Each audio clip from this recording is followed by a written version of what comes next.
Vamos. Bueno, buenas tardes a todos y todas. Comenzamos la clase de hoy. Eh, y a ver, quiero aclarar algunas cosillas, ¿no? A ver, el tema es, y es muy importante porque es algo que tiene que ver con el concepto de filosofía y no hemos podido todavía abarcar bien. Y es no es que no lo hemos podido abarcar, es que no he querido yo darles tantos temas como epistémicos, etcétera, que es el tema de lo que expliqué en la clase pasada, ¿no? La filosofía le interesa, como bien dice el autor Jesús Antonio, que vuelve a retomar la discusión entre qué filosofía, qué ciencia. A ver, díganme ustedes, ¿no? A partir del texto de Jesús Antonio, de Torre Rangel, que ese primer acápite de qué filosofía, qué ciencia, cuáles son los puntos. Más bien, está muy sencillo, díganmelo ustedes. Y primero ese punto, ¿no? Para entonces, a partir de ahí, al volver a caer en la filosofía, entender lo que quiere decir con universales, etcétera, y después llegar al pluriversalismo, que todavía no está en estos textos. Lo vamos a ver y lo vamos a leer para la unidad 3. Pero quiero que ya desde ahora entiendan qué cosa es o entiendan que hay otro horizonte, otra construcción. Bueno, a ver, ¿quién me dice? Vamos. Les voy a dar la palabra a ustedes y se supone que ya leyeron, esto es muy fácil la lectura, la verdad. Me van levantando la mano. A ver. Joali y después Maya o Dulce. Sí, bueno, yo lo que había leído, noté una diferencia entre ciencia y filosofía, que la ciencia únicamente la tomé como que se delimitaba a un objeto determinado y lo iba a demostrar, mientras que la filosofía iba un poco más allá, que eran conocimientos más elevados y era para la unificación de un conocimiento. Asimismo, la lectura nos habla sobre la ciencia, el conocimiento científico, que es lo que decía que estaba limitado a la realidad. Ok, muy bien. Y como siempre voy a ir apuntando las participaciones, ¿no? Joali López. Muy bien. Y a ver, Maya. Sí, complementando un poquito lo de la compañera, pues también explica que la ciencia pues, va a ser un conocimiento limitado a lo que es la realidad y a lo observable, mientras que en la filosofía pues va a conocer los fundamentos de estas verdades generales de la ciencia.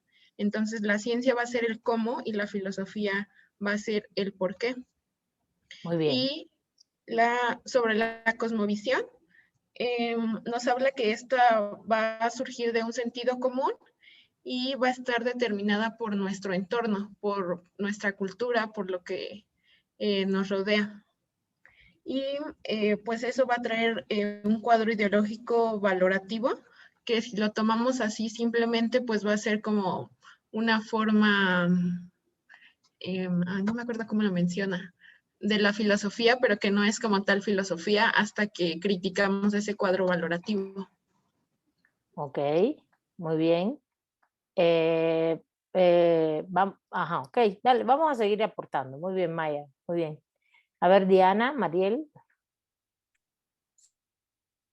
A lo que pusieron, bueno, lo que dijeron mis compañeras, igualmente en el texto nos menciona que la ciencia tiene un método determinado, es decir, que sus conclusiones se pueden verificar, tiene un método comprobable, a diferencia de la filosofía, que es ilimitado y que no se limita a un método de conocer. Igualmente, al final del capítulo nos da la conclusión de que la filosofía es el por qué y la ciencia es el cómo. Y a mis palabras yo lo interpretaría que la ciencia ya tiene como una ley y esa ley no se puede cuestionar, a diferencia de la filosofía, que todo el tiempo te estás cuestionando todas las cosas y no te vas únicamente con una verdad absoluta.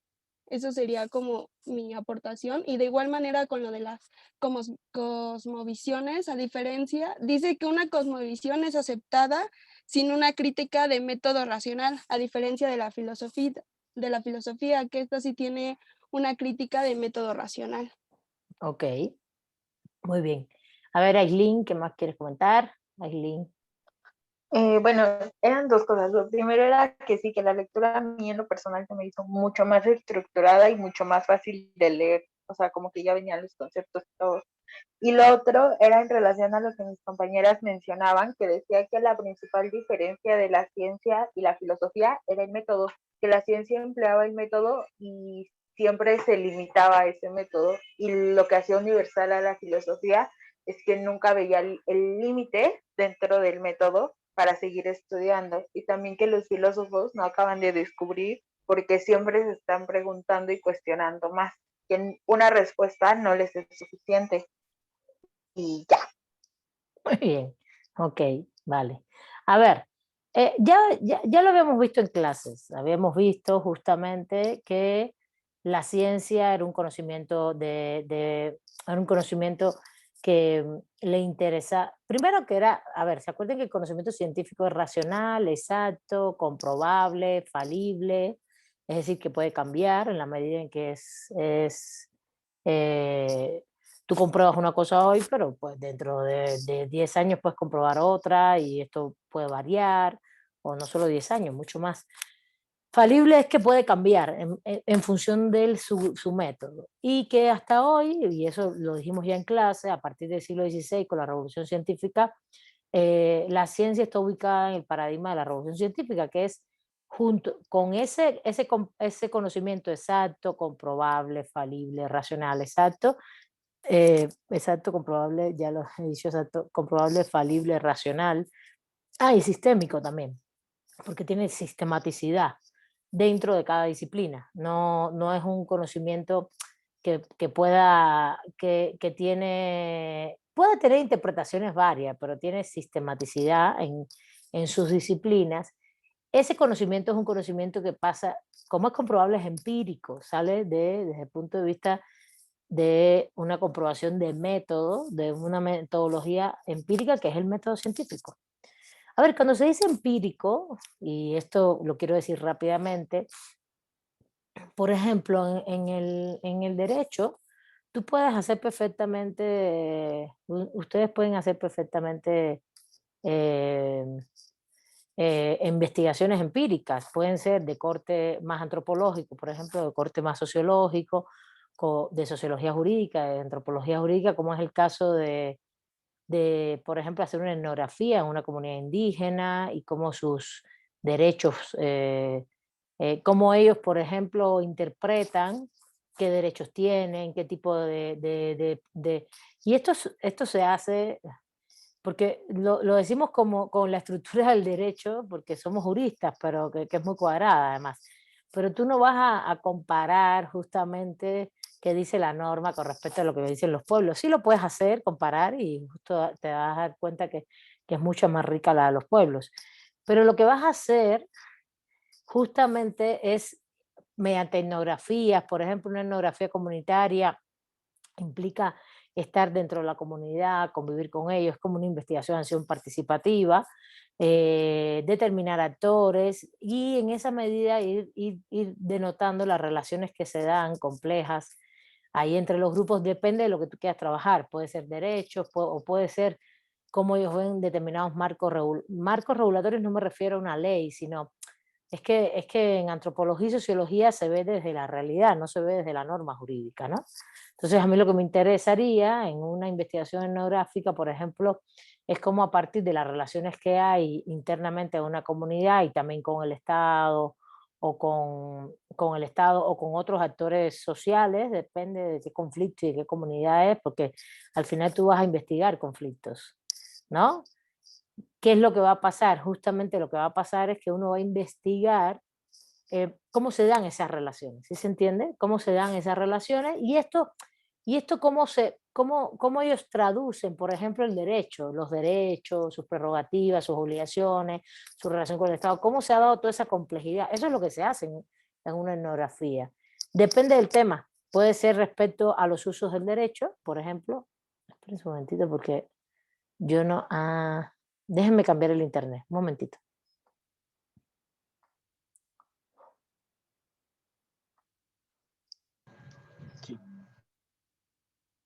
Ya, ¿se escucha bien? ¿Se escucha bien? Ustedes me dicen. ¿Ya? Sí, Ya. escucha bien. Sí, ya. Es que se lo cambié un momento porque me estaba diciendo que era inestable, es que me entró un internet diferente al que tengo acá.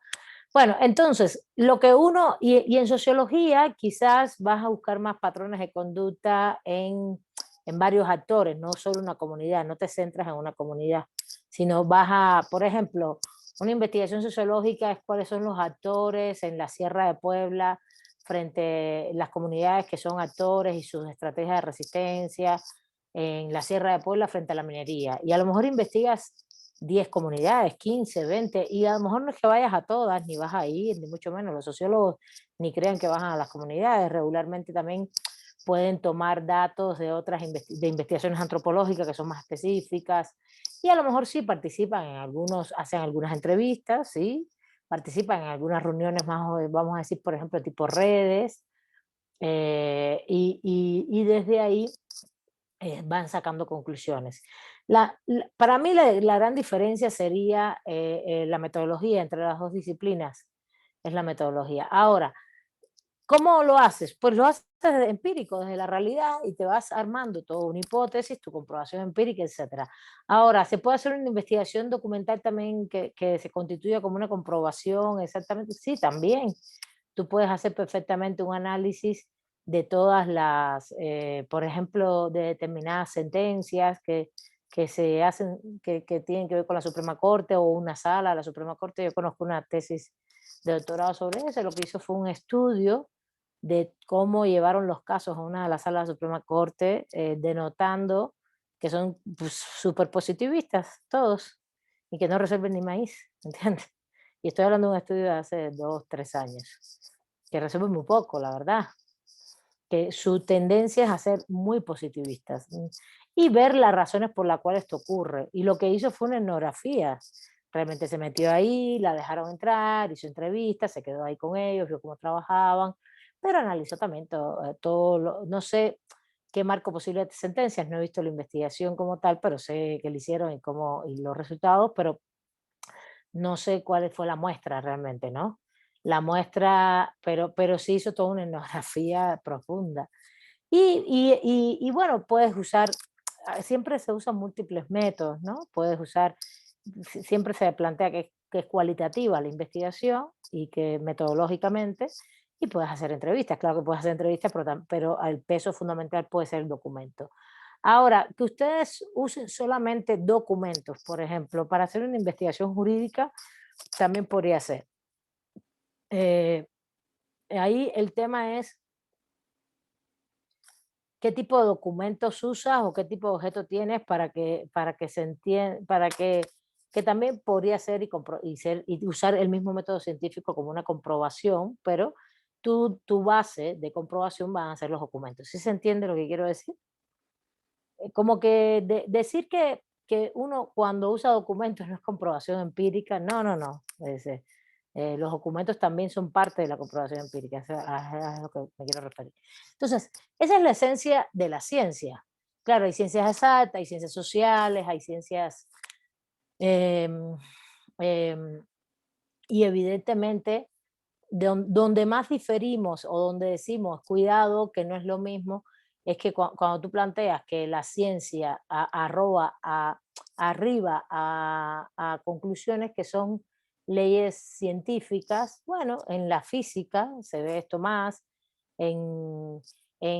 por ejemplo, yo hoy diría que la ciencia nos está diciendo, a partir de las 10 vacunas que ya más o menos están aprobadas, no sé qué, cuál es justamente qué tienes que atacar, o más bien la ley científica en mi criterio sería qué tienes que atacar en un virus o cuáles son las cosas que tienes que atacar en un virus específicamente para lograr una vacuna.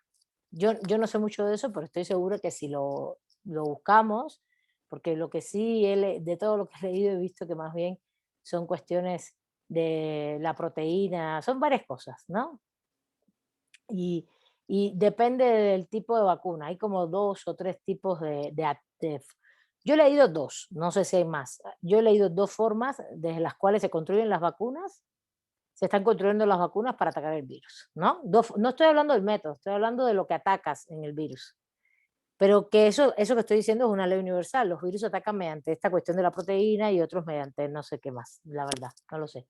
Pero para mí eso serían leyes que son universales dentro de la ciencia, ¿no? Como la ley de gravedad, que también es universal, o como, ¿qué sería otra ley? Pues todo lo que se ha generado en la física mecánica y, bueno, muchas más cosas, ¿no?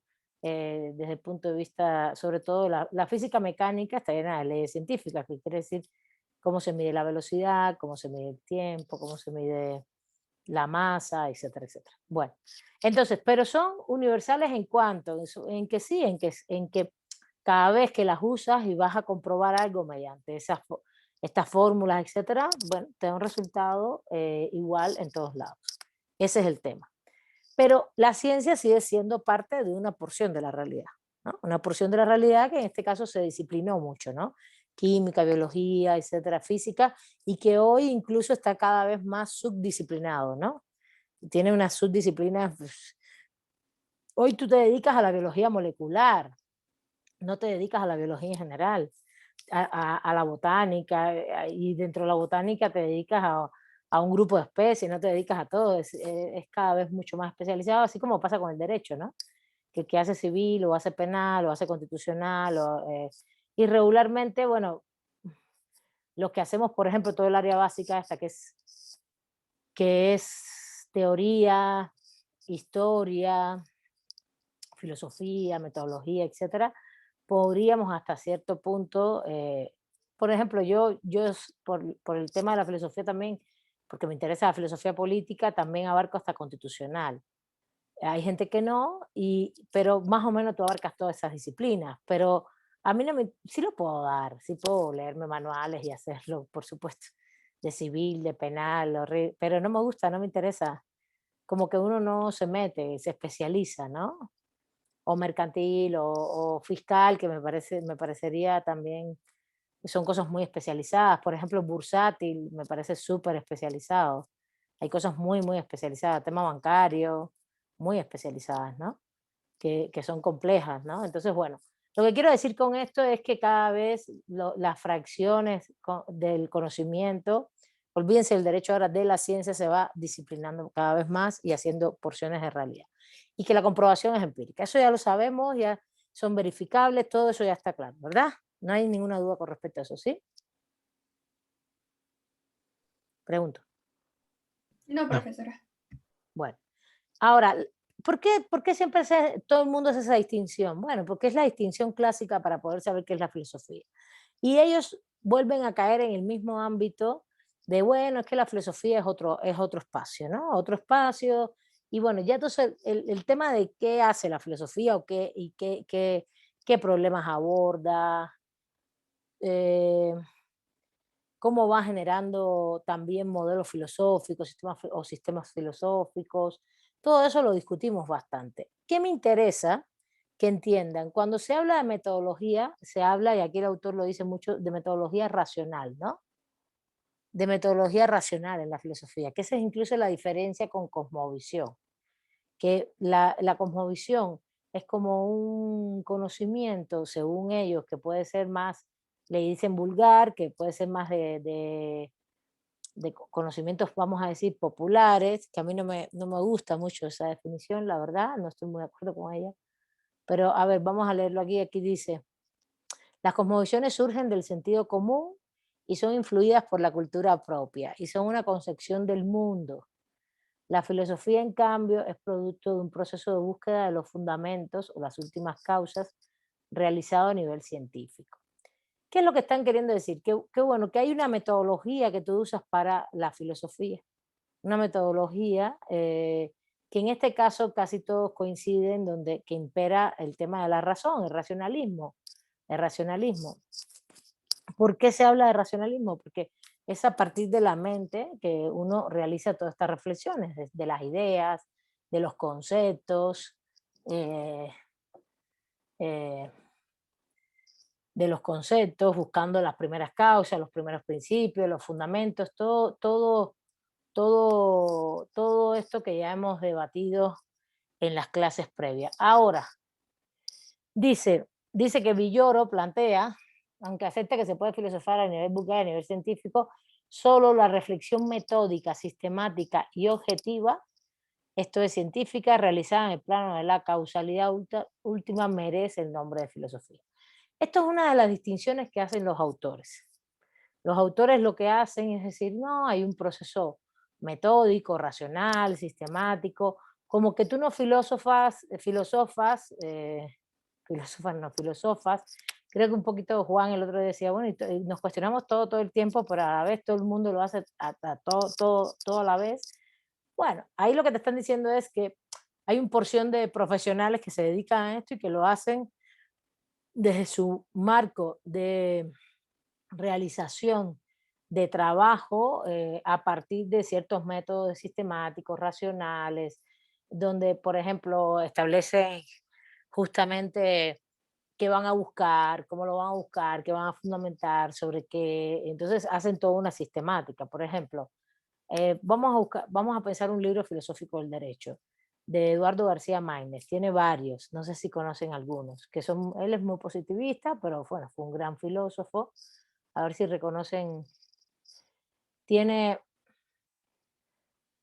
a ver, ¿han leído algo de García Maínez? Que no sean manuales. Me refiero a la verdad me estoy refiriendo más bien a unos libros que tiene muy específicos. No sé si, ¿han leído algo de Eduardo García Maínez? No. Nada más el de introducción al derecho. Sí, pero ese es un manual general, ¿no? Ese es el manual general de él. A ver, voy a comentarles, tiene incluso, a mí me parece por ejemplo, tiene la lógica de raciocinio jurídico, por ejemplo, introducción a la lógica jurídica.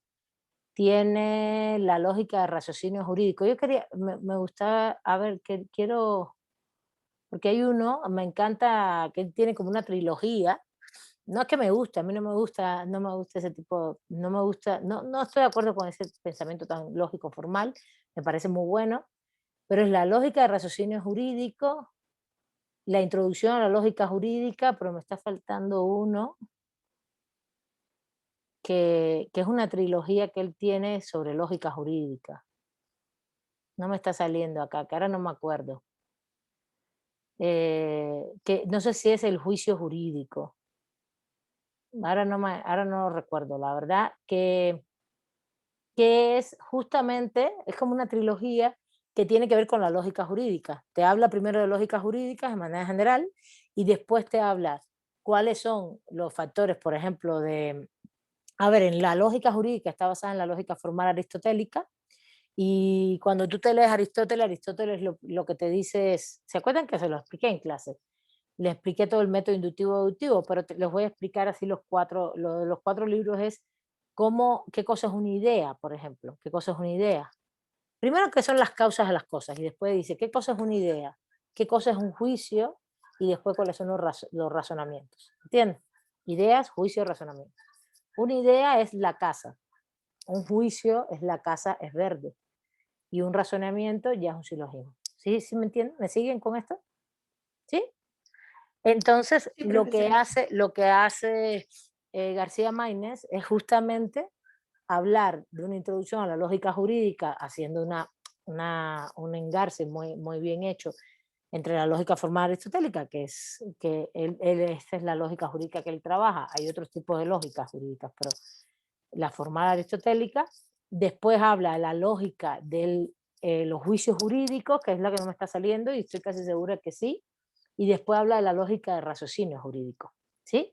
Hace los mismos tres.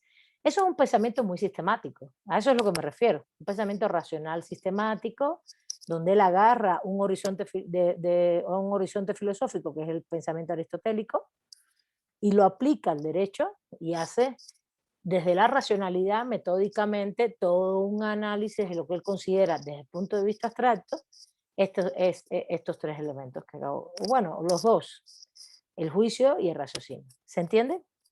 ¿Sí? Eso es un poco lo que están diciendo en el texto. ¿Sí? ¿Está bien? ¿Estamos Sí, entendidos? profesora. ¿O dónde andan? Sí. Ah, bueno. Sí, profesora. Bueno, entonces,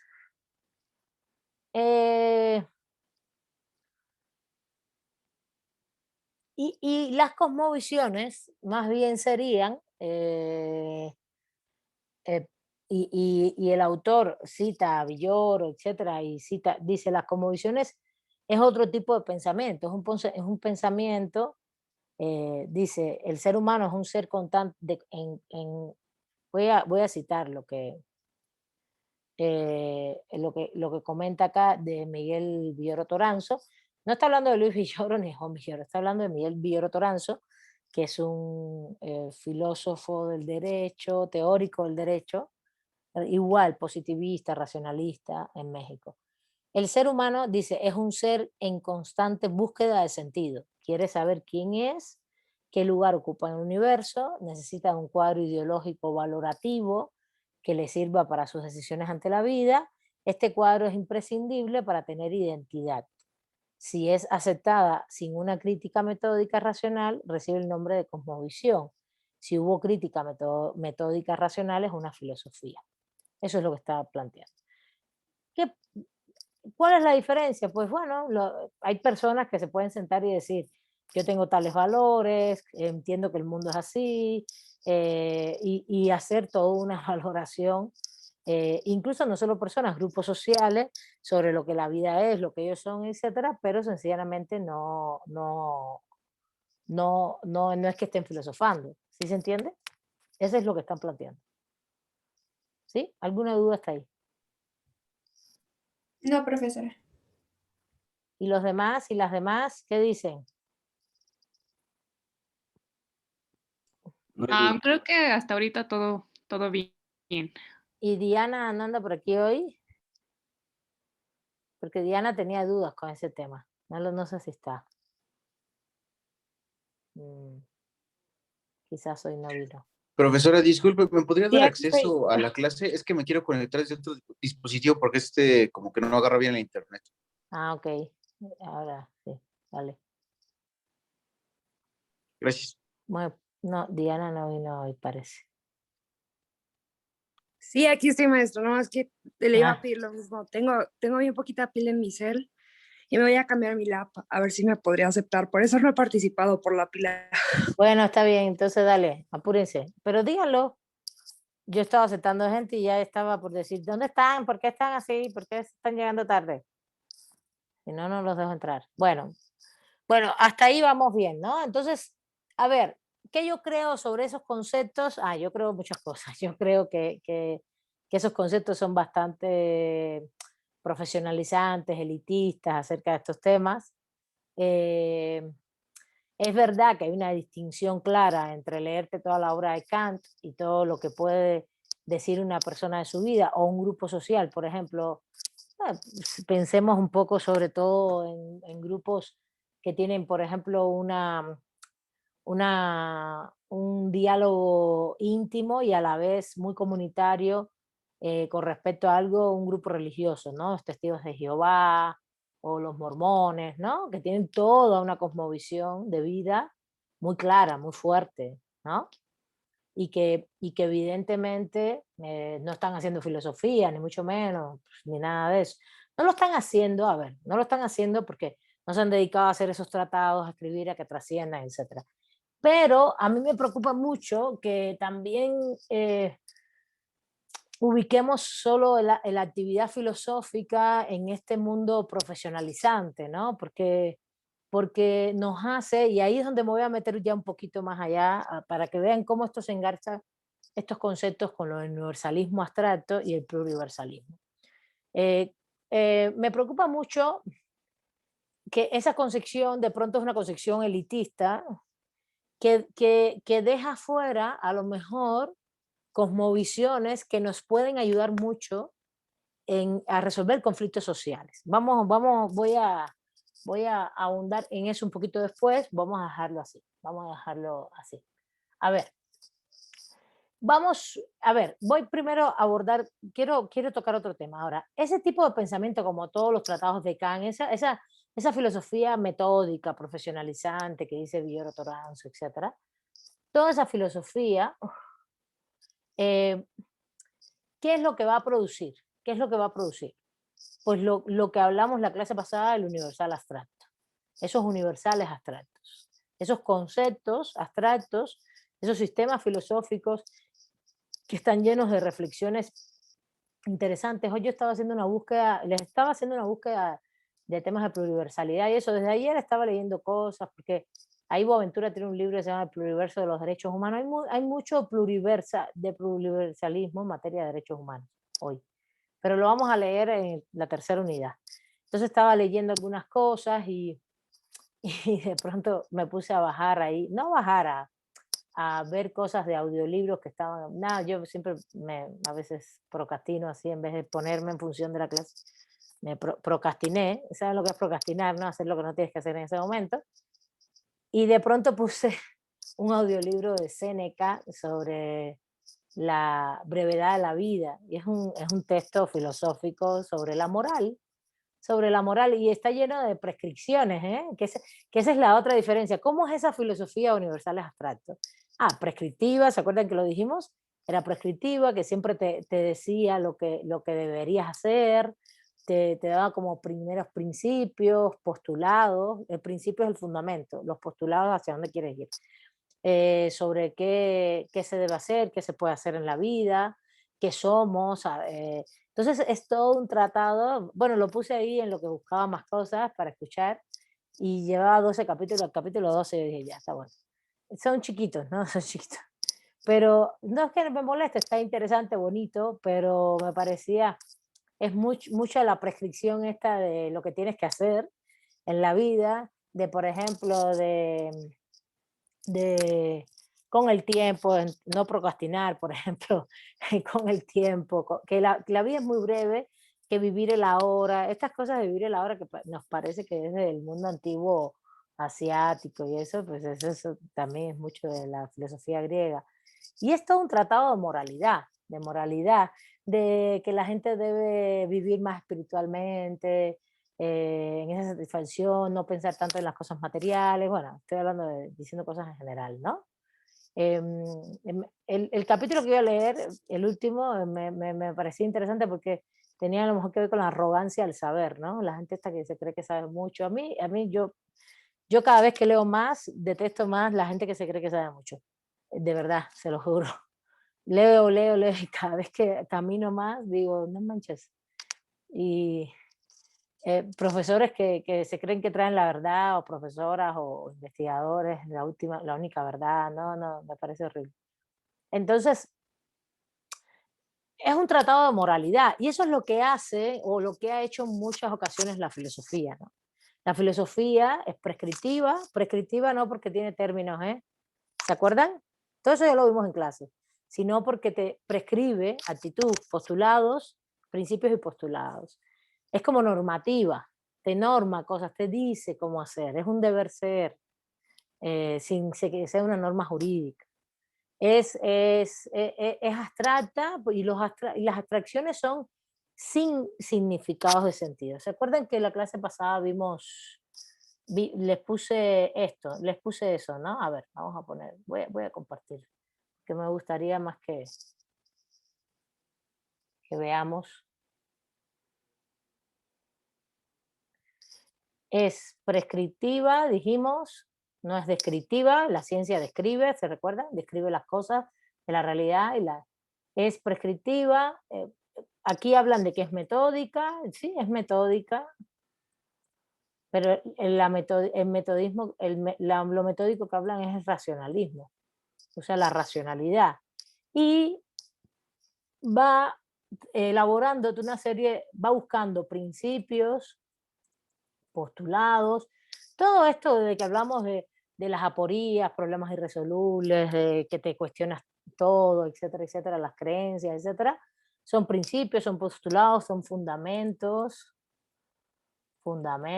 causas últimas, como le querramos llamar, depende del autor, ¿no? Porque eso depende del autor.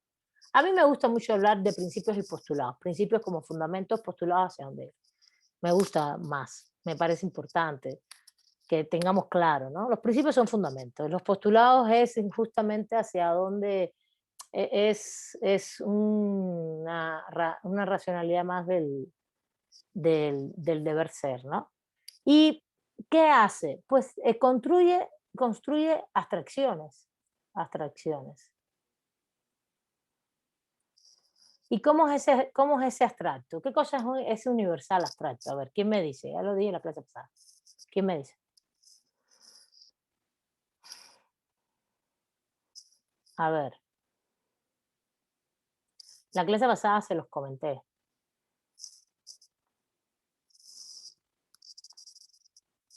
Si no están atendiendo, estamos fritos, ¿eh?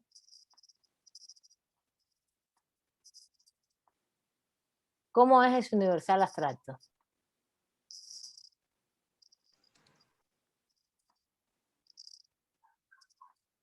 ¿Alguien quiere? A ver, Diana. Es lo que me está levantando. ¿Es aquello característico que nos hace comunes? No, ¿Algo así? ¿No? no, sí, ahí hay un universalismo, pero no, el abstracto yo les puse las características la clase pasada en el así como en el pizarroncito. A ver, Mari, sí, eso es una abstracción, eso que acabas de decir es una abstracción, pero no es el abstracto que estoy pidiendo, de hecho eso es un común universal empírico. La racionalidad es un común universal empírico de los seres humanos. A ver, Mariela. Son los que había comentado que eran como los postulados que eran ahistóricos. Exacto, Que muy bien, muy bien. Muy bien. Ahistóricos, lo vimos toda la clase pasada. Ahistóricos, ¿qué más? Formales, neutrales. A ver, adelante, ¿el que quiere intervenir? O la que quiere intervenir.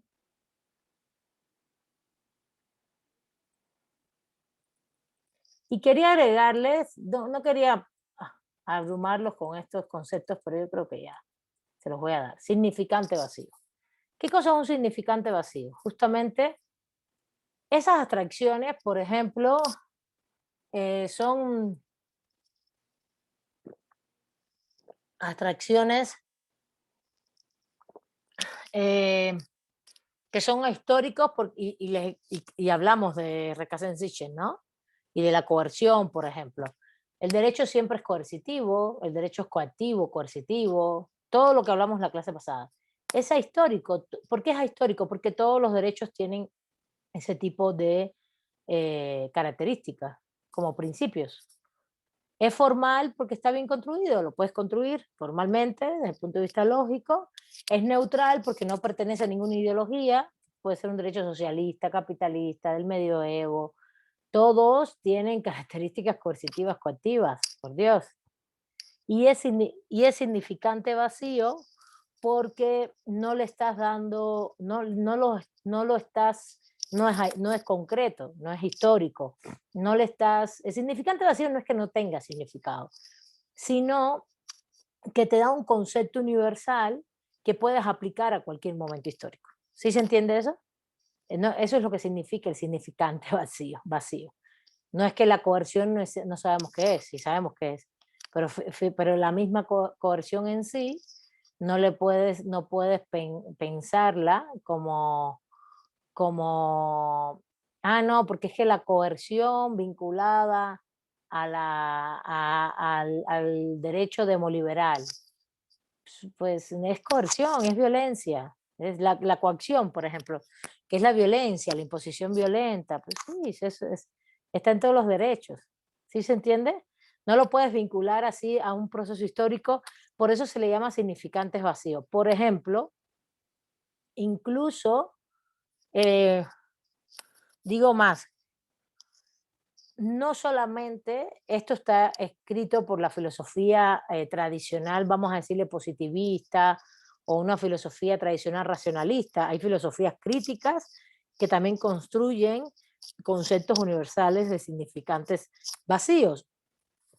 Por ejemplo, les voy a poner un ejemplo porque estuve incluso recopilando algunos, porque me interesaba que, por ejemplo, el concepto, a ver,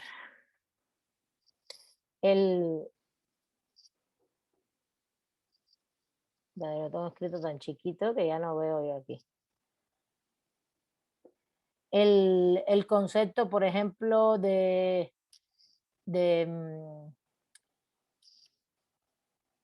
mismo concepto de significante vacío de Laclau y Chantal Mouffe es en sí un universal abstracto. Por ejemplo, el mismo concepto. O el concepto de subalternidad de Antonio Gramsci, que incluso es un filósofo marxista. Porque estos ejemplos están muy buenos porque Laclau y Mouffe son filósofos críticos y Gramsci es neomarxista. O el concepto de multitud de Antonio Negri y Michael Hart.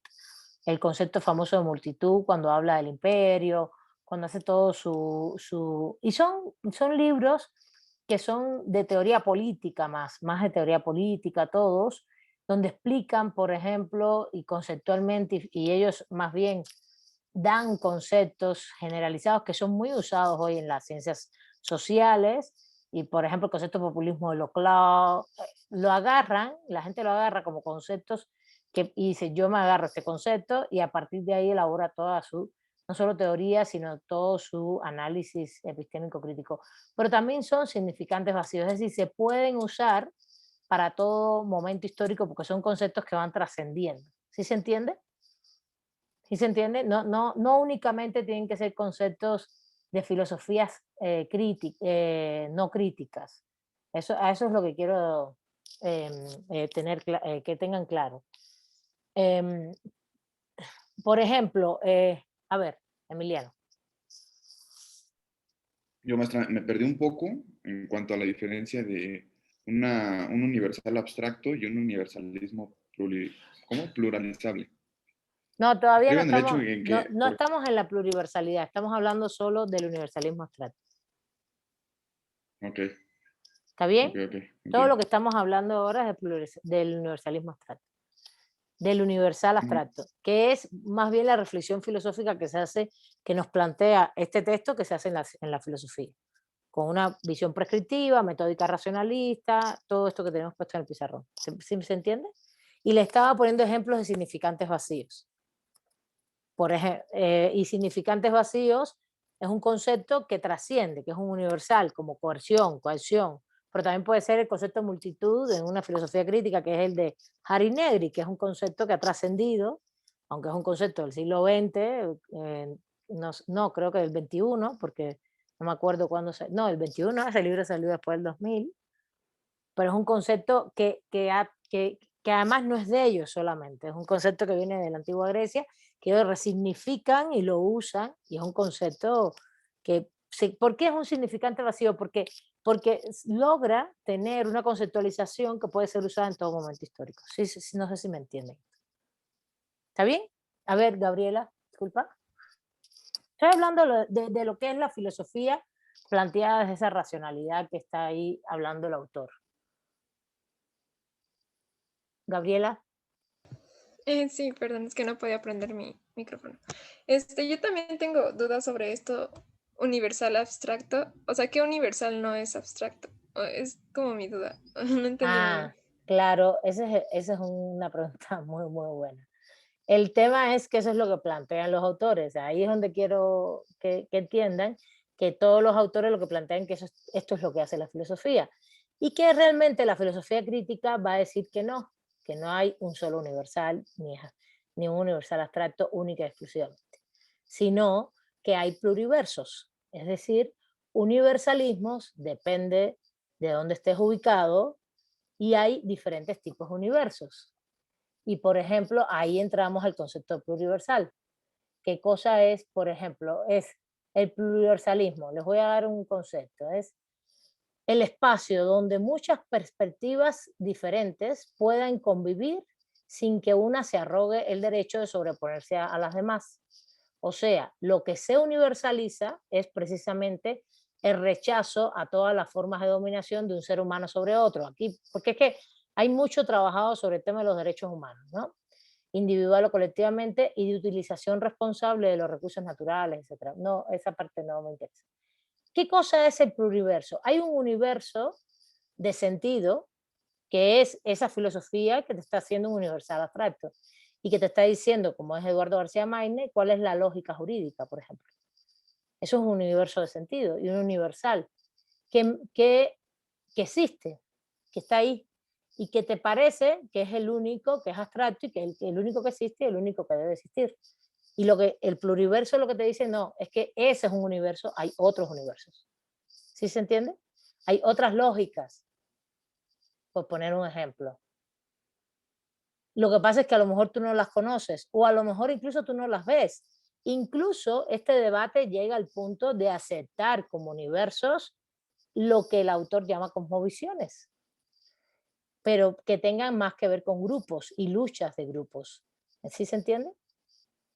¿Por qué? Porque no es el pluriverso de mi mamá y papá, ¿no? Sino el pluriverso de la comunidad indígena, de las comunidades indígenas en México, o de una comunidad específica, el pluriverso de las comunidades aymaras, o el pluriverso de las comunidades tarahumaras. A ver, Mariela. Bueno, me surgió una duda ahorita con esto, entonces el pluriverso y el universal abstracto son como conceptos antagónicos. Exactamente, exactamente. De hecho, la pluriversalidad rechaza el universalismo abstracto. Lo rechazaría. No es que no exista, no es que no exista, rechaza el sentido de dominación en el cual se ubica. Eso es lo que rechaza. Okay, ¿Sí se entiende? gracias. A ver, Emiliano. Y entonces, en ese sentido, ya un pluriversalismo, la diferencia con un universal abstracto estriba en el hecho de que, por ejemplo, en un pluriversalismo pueden existir varios significantes, pero no vacíos, sino sustanciales, y estos pueden convivir entre sí, mientras que en un universal abstracto solo existe un significante vacío que se puede adecuar a cualquier espacio. El universal abstracto, lo que pasa es que llega un momento que se hace dominante. Y al hacerse dominante, lo que realmente pasa es que regularmente no se queda en la abstracción y muchas veces se les da contenido y lo que nos hacen es que nos está imponiendo una visión del mundo, que no es el caso de la coerción. Los universales abstractos existen, ahí están. El tema es que si tú dices, bueno, y está bien, los 5 elementos del universalismo, como dice propio Recasens, del derecho, es coerción, coacción, pretensión de justicia, organización del poder político, legitimidad del poder, te quedas así, lo lees. Si leen el texto, yo se los voy a dar a leer porque, para que lo vean. Si lees el texto, la primera y la segunda página es abstracto. La tercera y la cuarta página está ubicada en el contexto histórico de la democracia liberal actual. Y ahí ya le dio un significante histórico. Y cuando le dio un significante histórico, ya nos está imponiendo una visión del mundo. Ese es el tema. Y ahí es donde, y la pluriversalidad lo que está diciendo es, no, hay muchos universos y no solamente el que tú nos estás diciendo como universal abstracto. ¿Se entiende? Incluso el tema coercitivo mismo, pues puede ser que la comunidad indígena no le llame coerción para nada a eso. Incluso nominológicamente, Emiliano. No le interesa, ni le interesa que esa coerción sea una imposición violenta o coacción, vamos al concepto de coacción, de la manera en que se ha prestado el derecho moderno occidental. ¿Sí me entiendes? Y puede ser que sea otro universo de sentido desde el punto de vista de lo jurídico. ¿Sí me entiendes? Ahí. ¿Sí? ¿Se entiende? La misma coerción. Yo he afirmado en esta clase que coerción y coacción son universales, abstractos, sí, pero habría que ver cómo se interpreta esto en una comunidad que sean otros mundos, ¿no? Otros mundos y otras formas. Que no sea moderno occidental. El pluriversalismo lucha mucho contra la imposición de la modernidad occidentalocéntrica y eurocéntrica, ¿no? Es decir, todo lo que se ha construido en el mundo del sistema capitalista global a partir del siglo XVI para acá. Que para nosotros está muy bien, todo es muy interesante, es que sí, es la base de nuestro derecho, por ejemplo, pero evidentemente como base de nuestro derecho, que es occidental, moderno, eurocéntrico, etcétera, también podemos cuestionarnos que hay otros mundos, ¿no? ¿O no? No sé si me estoy haciendo entender, porque justo el concepto emerge en ese sentido. Hay universos diferentes y esos universos, como bien dijo Emiliano, tienen contenido y son históricos. Por tanto, el horizonte filosófico moderno de la Grecia antigua o del medioevo europeo o de la modernidad renacentista, cuando los autores que hemos visto dicen y hablan de ese horizonte filosófico, no es uno solo, son varios. Y hay muchos. Y hoy hay muchos. ¿Está bien? A ver, Diana y Mariela, después. Entonces, el pluriversalismo estaría muy relacionado con lo que vimos con usted del pluralismo jurídico en sistema. Claro, justamente. Okay. El pluralismo jurídico es un concepto que le da soporte el pluralismo jurídico puede ser un concepto en la práctica, cuando tú dices hay diferentes órdenes jurídicos en la realidad, empíricamente, en las ciencias sociales, que tú me digas, no, eso no existe, bueno, pues vete a la comunidad tal y mira a ver cómo funcionan, a ver si funcionan con las normas jurídicas del Estado-Nación. Eso puede ser muy ciencia social, ¿no? O sencillamente lo investigas de otra manera, también desde la práctica, y vas viendo que hay un horizonte de sentido filosófico de lo que esa comunidad reflexiona como lo que deben hacer, como qué son, lo que deben hacer, hacia dónde quieren ir, ¿no? Cómo ellos mismos se regulan internamente, qué papeles tienen cada grupo, cada uno y una. Y ellos van generando sus horizontes también de filosófico de sentido y su normatividad interna. Entonces, lo que nosotros decimos en el pensamiento jurídico crítico es que ahí hay un orden jurídico, que no es que esté separado completamente del orden jurídico del Estado-Nación mexicano. Porque lo que pasa en México es que esto confluye mucho. En México lo que va a pasar es que se relacionan mucho.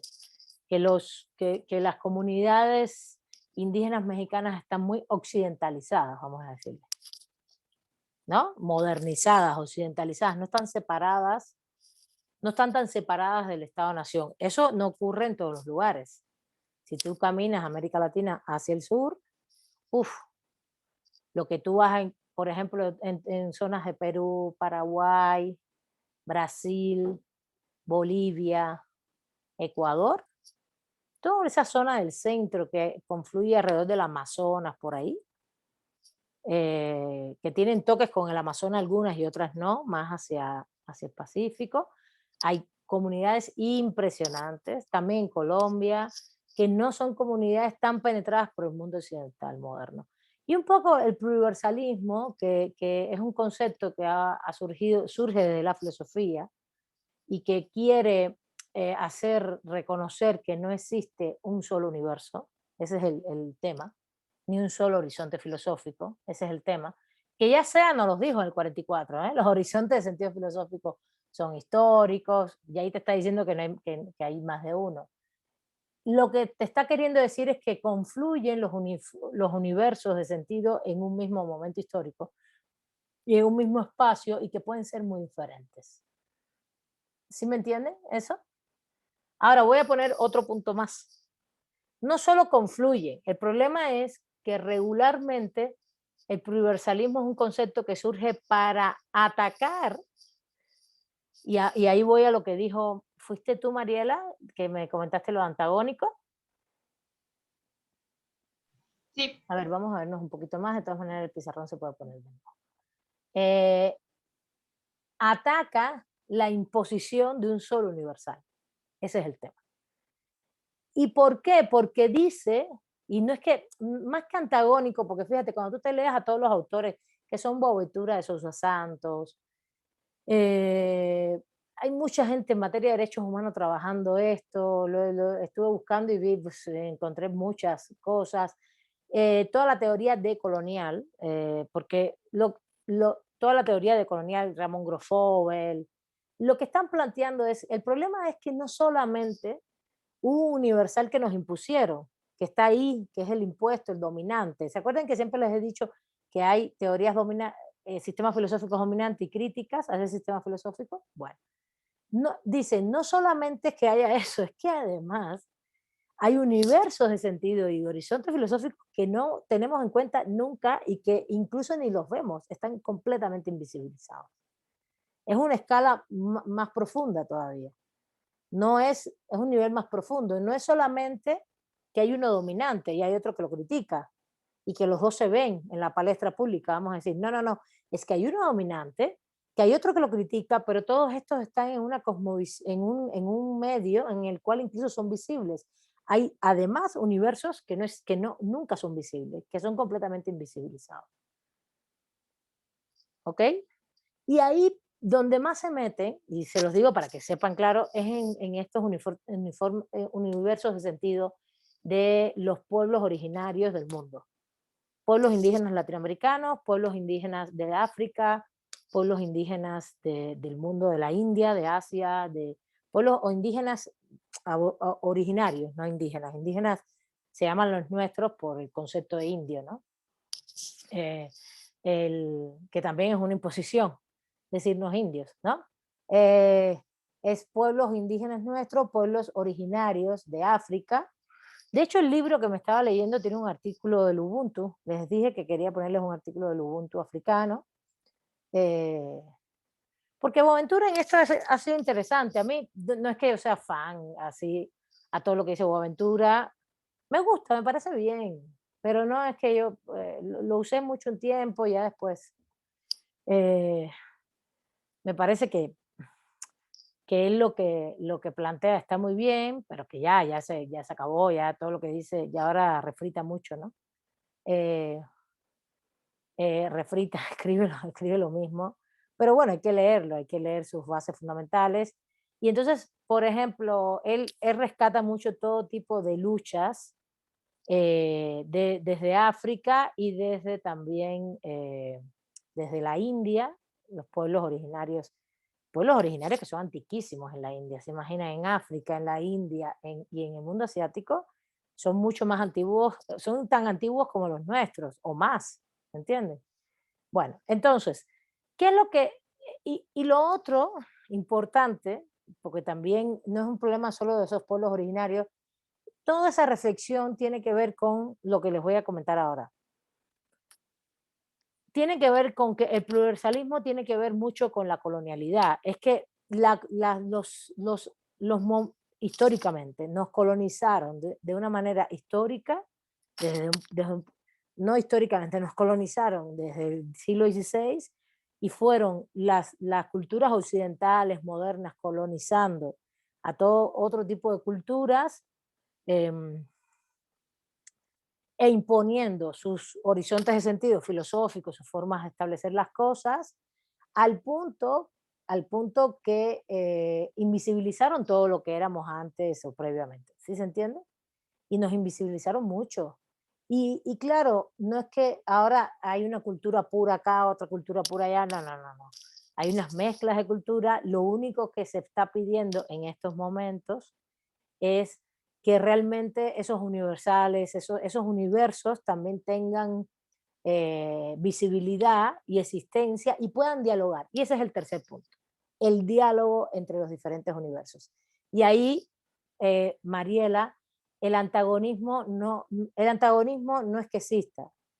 No es que yo quiera que tú no existas. Un antagonismo, desde el punto de vista dialéctico, es una contradicción entre la cual un factor con otro factor genera una contradicción tal que generan otra cosa. ¿Sí me entiendes? Luego, no se está hablando de eso, porque no se está hablando de que dejan de existir, sino que confluyan, dialoguen en condición de igualdad.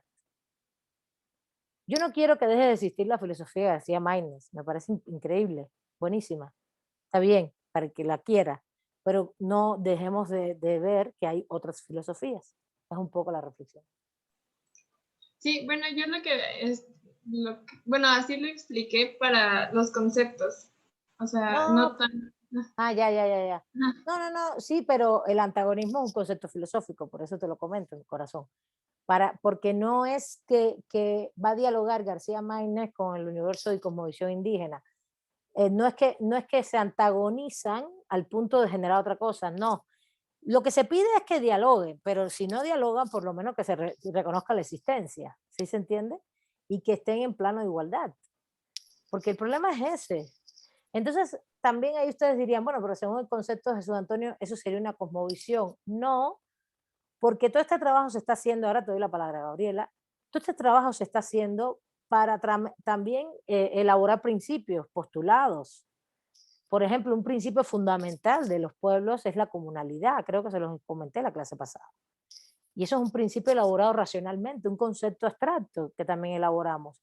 ¿Y qué es la comunalidad? Pues un concepto relacional, de cómo se relacionan los miembros de una comunidad, como puede ser una comunidad indígena tal, y cuáles son las formas de funcionamiento. No es una cosa práctica empírica, es ya una concepción abstracta, elaborada, que habla de un proceso relacional que implica solidaridad, participación, convivencia, respeto, y todo eso se va elaborando con fuerza. No estoy hablando de algo así como, ay, la comunalidad, qué bonita. No. Estoy hablando de una cosa que ustedes pueden usar perfectamente en sus demandas, como concepto. Si quieren trabajar por los indígenas, a la hora, porque también, a ver, yo no estoy hablando de todo esto para darle unas bases a ustedes, para que después entendamos que esto que si la comunalidad no está en la Constitución, no me importa, yo lo puedo usar como argumento en una demanda con respecto a pueblos indígenas, porque es justamente el concepto que le va a dar contenido a todo el proceso relacional de solidaridad, convivencia, igualdad, relaciones entre los grupos internos de una comunidad, etcétera, etcétera. ¿Sí se entiende? A ver, Gabriela, cualquier duda, levante la mano. Sí, ya entendí, bueno, sí, la diferencia entre el universal abstracto y los pluriversalismos, bueno, el pluriversalismo, pero mi pregunta, o sea, aplicado más como a la práctica, o sea, ¿nuestra cultura occidental sería un universal abstracto? Cuando tienes un concepto abstracto, sí. Pero bueno, es que veíamos que el universal al final es neutral, ¿no? Y no viene de ideologías, pero sí, pues pero, siempre todo creo que viene de una, ¿no? sí, ¿O no? sí.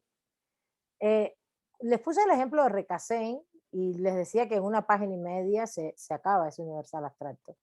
Al final los universalismos se van llenando de significados, no terminan de ser significantes vacíos. Pero podemos hacer lo siguiente, podemos probar, por ejemplo, a ver, podemos probar perfectamente cuál sería, fíjate, otro de los elementos, porque cuando les hablé de diálogo no les hablé de cómo se hace ese diálogo, que es el diálogo de igualdad, pero lo otro es de la traducción de saberes, que es lo otro que plantea Boaventura. Traducir los saberes quiere decir que entendamos, por ejemplo, qué quiere decir coerción para una comunidad. Traducción de saberes. Y a lo mejor ellos no le llaman coerción, a lo mejor ellos le llaman de otra manera. Ahora no tengo un término que me venga a la mente. Tenía el término de comunalidad. De hecho, el otro día, ¿cómo se llama el término que usaron para incluso hacerlo de los ejidos, la reforma del ejido? A ver si ustedes se acuerdan, el calpuli. Calpuli, ¿se acuerdan? ¿Han estudiado algo del calpuli? En materia agraria, no sé si a lo mejor alguien les ha dado algo por ahí. Cuando se estudia... No, profesora. ¿No? ¿Sí tienen la materia de derecho agrario? Sí, pero en octavo. Todavía no. Todavía no. Pero, o sea, el calpulli no era como un conjunto, pues sí, como de familias que... Claro, depende, tierras. claro, depende del concepto que uses. El otro día yo escuché una reflexión claro, y voy a lo que tú dices, Jimena. El calpulli es un concepto que se usó incluso como base y fundamento de la reforma ejidal después del 17, ¿no? así como tú lo estás diciendo, y en derecho agrario incluso se imparte mucho así. El otro día había un filósofo político que hace toda una interpretación y dice que realmente el calpulli, cuando tú te pones a estudiar bien todos los fundamentos vistos de las propias comunidades, no es que es un conjunto de familia con un pedazo de tierra, sino es todo un proceso de relación comunitaria respecto a las personas y los recursos naturales, ¿no? No solamente entre las personas, ¿no? ¿Sí se entiende? Y que el calpulli se puede traducir como comuna y de ahí comunalidad. ¿Sí se entiende? Es ahí a donde quería llegar, Jimena, ¿no? Claro, esta persona está haciendo una interpretación, una analogía y un diálogo del calpulli, incluso de las comunidades prehispánicas, hispánicas e hispánicas también, ya en la colonia, y lo lleva incluso hasta el zapatismo, no el neozapatismo, el zapatismo de la Revolución del 17, ¿no? Incluso sus estructuras jerárquicas, porque mencionaron como el dirigente que es el calpulli mayor y todo está dentro del calpulli, y Emiliano Zapata había sido en su comunidad nombrado así. Entonces lo que quiso hacer y decir, bueno, es que esto es un proceso que incluso dentro de no solo porque la historia nos lo dice, sino los procesos y principios de relaciones podrían ser las comunidades que están y que vienen desde el punto de vista relacional con los recursos naturales. Acuérdense que la discusión política hoy no es solo una discusión de cómo nos organizamos, de cómo participamos, sino también nuestra relación con la naturaleza, ¿no? ¿Sí? Porque estamos acabando con el mundo, ¿no? Y tiene que estar eso dentro de la discusión política, porque nuestra relación económica, relación con la naturaleza, no solamente somos un Estado republicano democrático representativo, no, también es cómo nos relacionamos, las relaciones de poder que hay entre los grupos, todo eso. No sé si, bueno, a ver, ya me extendí mucho en lo del calpulli, etcétera. Lo que quiero es que se entienda que los universalismos existen. Uno, que hay un universalismo abstracto, porque yo creo que hay una confusión en lo que hemos dicho, que quiero que quede clara. Hay un universalismo abstracto que es el que nos habla la lectura, y es el que casi todos las filosofías occidentales expresan que eso es lo que hace la filosofía. ¿Está bien? ¿Sí? Metódicamente, etcétera. Que tiene las características que hemos dicho en el pizarrón. ¿Está bien? ¿Hasta ahí? ¿Estamos bien? ¿Sí? ¿Seguimos? Sí, profesora. Ahora, lo que estamos diciendo es que hay diversos universalismos. No hay un solo universalismo. Y ustedes dicen, bueno, pero ese no tiene contenido histórico, puede ser aplicado. Sí, pero incluso en materia de lenguaje, en materia de el concepto en sí, como lo hemos construido occidental y modernamente, como es el concepto de coerción o coacción, habría que traducirlo en esos otros universos, porque es muy probable que tengan primero una nominación diferente y segundo, quizás todo el concepto así en sí como violencia, imposición, por ejemplo, individual de una sanción, no es tan claro. ¿Se entiende? Luego, entonces, lo que se pide es reconocimiento. Y por eso se habla de pluriversalidad. Reconocimiento, diálogo, en materia, diálogo igualitario, igualdad, no imposición del universalismo dominante, del que domina, que es el concepto de la coerción que conocemos, ¿sí? Y traducción de saberes en ese diálogo, ¿no? Traducción de saberes. Es decir, visibilización y traducción de saberes. Traducción de saberes es que puede ser que sea en otro término, pero que se pueda analogar. Y por eso, fíjense, este autor, para hacer eso, que están leyendo, de Filosofía y Derecho, Nueva Boaventura, que lo vamos a leer en la tercera unidad, lo que no se los quise poner ahora, porque, sino darles toda la entrada a esta. ¿Por qué les doy toda esta entrada? Porque cuando empecemos a la unidad 2, vamos a leer escuelas filosóficas del derecho y vamos a leer escuelas y reflexiones de autores que usan mucho estas concepciones. Entonces ustedes se van a dar cuenta que dicen, bueno, ¿y por qué? Entonces hay otras formas de ver determinadas cosas, sí, hay otras formas. y que ya hay muchos autores haciendo, por ejemplo, filosofías desde otros lugares. Entonces, y son filósofos también, no es que sean las propias comunidades en sí, ¿no? Son filósofos.